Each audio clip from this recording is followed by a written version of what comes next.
All of his co-workers were gone. What could it mean? Stanley decided to go to the meeting room. Perhaps he had simply missed a memo.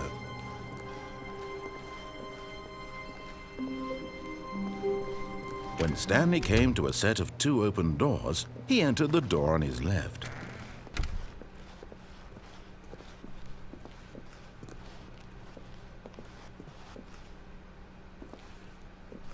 Yet there was not a single person here either.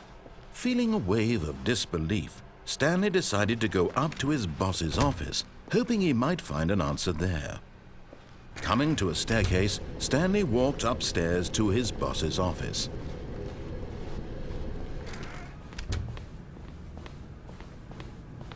Stepping into his manager's office, Stanley was once again stunned to discover not an indication of any human life. Shocked, unraveled, Stanley wondered in disbelief. Stanley was in such a rush to get through the story as quickly as possible, he didn't even have a single minute to just let the narrator talk. That kind of anxiety isn't healthy, so he relaxed for a few moments with some calming New Age music.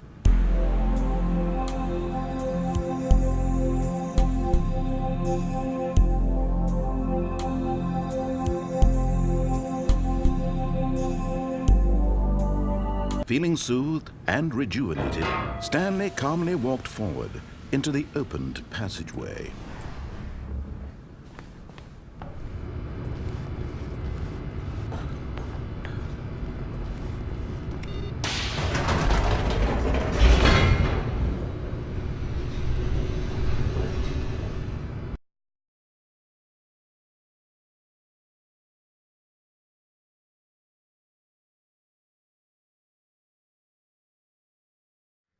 Descending deeper into the building, Stanley realized he felt a bit peculiar.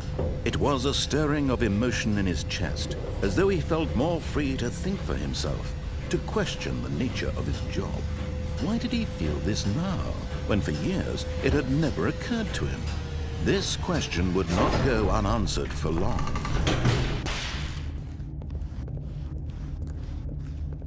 Stanley walked straight ahead through the large door that read Mind Control Facility.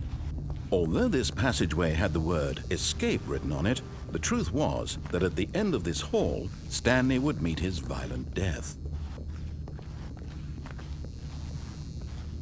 The door behind him was not shut.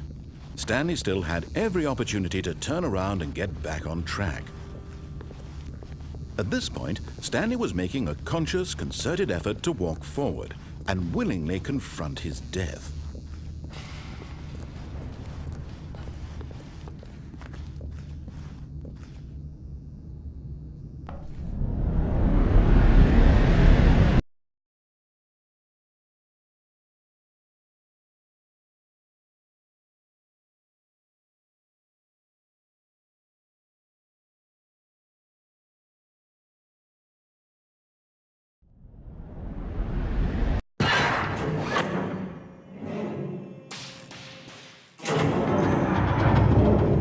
As the machine whirred into motion and Stanley was inched closer and closer to his demise, he reflected that his life had been of no consequence whatsoever. Stanley can't see the bigger picture. He doesn't know the real story, trapped forever in his narrow vision of what this world is. Perhaps his death was of no great loss, like plucking the eyeballs from a blind man. So he resigned and willingly accepted this violent end to his brief and shallow life. Farewell, Stanley.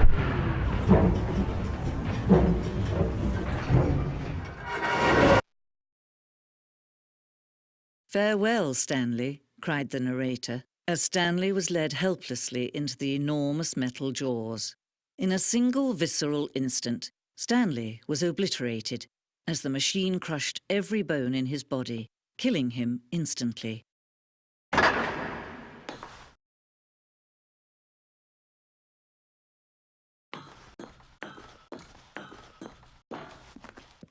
And yet it would be just a few minutes before Stanley would restart the game, back in his office, as alive as ever. What exactly did the narrator think he was going to accomplish? When every path you can walk has been created for you long in advance, death becomes meaningless. making life the same. Do you see now? Do you see that Stanley was already dead from the moment he hit start?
Oh, look at these two. How they wish to destroy one another. How they wish to control one another.